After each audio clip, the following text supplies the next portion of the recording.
Hello everyone, আসসালামু আলাইকুম। আজকে আমি বানাতে যাচ্ছি বিভিন্ন রকমের সবজি দিয়ে সবজি পকোড়া। দেখেন, সবজি পকোড়া তৈরি করার জন্য এখানে আমি আলু, গাজর, বরবটি, কাঁচামরিচ, পেঁয়াজ, 3 রকমের শাক নিয়ে নিয়েছি। এগুলো একসঙ্গে আমি কুটে ভালো করে ওয়াশ করে নিয়েছি এবং এর মধ্যে আমি একটা স্বাদের মরিচ দিয়ে পেঁয়াজ, স্বাদের ম্যাজিক, লবণ এবং চিনি দিয়ে ভালোভাবে গুলো মেখে নিচ্ছি। দেখেন, এভাবে সুন্দর করে ভালোভাবে মেখে নিয়েছি। এবার এর মধ্যে আমি অ্যাড করতেছি 2 কাপ ময়দা।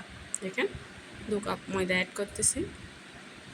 অ্যাড করে ময়দাগুলো সবজির সঙ্গে ভালোভাবে হাত দিয়ে মেখে নেব। দেখেন, একটু পানি অ্যাড করতে হবে না, কারণ সবজিটা আমি ওই যে লবণ, চিনি এবং স্বাদের ম্যাজিক দিয়ে মেখে নিয়েছি, ওইখান থেকে একটু পানি বের হয়েছে। ওই পানিটা দিয়ে আমি ময়দাগুলো সবজির সঙ্গে মিশে নেব। দেখেন, একটুও পানি লেগেনি, সবজির সাথে মেখে আমি ডোটা তৈরি করে ফেলেছি। দেখেন, ডোটা তৈরি করা হলে এখন এর মধ্যে আমি দিয়ে দিব বেকিং সোডা। দেখেন, এর মধ্যে আমি সামান্য পরিমাণ বেকিং সোডা দিয়ে দিয়েছি। দেখেন, বেকিং সোডা দিয়ে আমি আবার চামচের সাহায্যে ডোগুলো ভালোভাবে নেড়ে ছেড়ে সোডাটা ডোর সাথে ভালোভাবে মিশিয়ে নিব। দেখেন, এভাবে মিশিয়ে নিচ্ছি।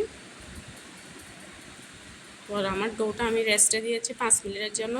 এর মধ্যে আমি চুলার মধ্যে তেল গরম দিয়ে দিছি। যখন আমার তেলটা গরম হয়ে আসবে আমি ডোগুলো দিয়ে, দেখেন আমার তেলটা গরম হয়ে গেছে। এখন আমি সবজি পকোড়াগুলো বানিয়ে নিচ্ছি। দেখেন, এক এক করে সবগুলো দিচ্ছি আমি তেলের মধ্যে। দেখেন, এভাবে সব পকোড়া আমি তেলের মধ্যে দিচ্ছি। দেখেন, এভাবে দিয়ে দিছি। এবার এগুলো এক পিঠ হলে আমি অন্য পিঠটা উল্টিয়ে দেবো। দেখেন, আমার এক পিঠ হয়ে গেছে, আমি অন্য পিঠটা উল্টিয়ে দিচ্ছি এভাবে একটা খন্তির সাহায্যে। দেখেন, এভাবে উল্টিয়ে দিয়েছি আমি। অন্য পিঠটা হলে তারপর আমি এগুলো তুলে নিব। দেখেন, আমার পকোড়াগুলো হচ্ছে এই, আমার পকোড়াগুলো রেডি। এখন আমি এগুলো তুলে নিচ্ছি একটি প্লেটে।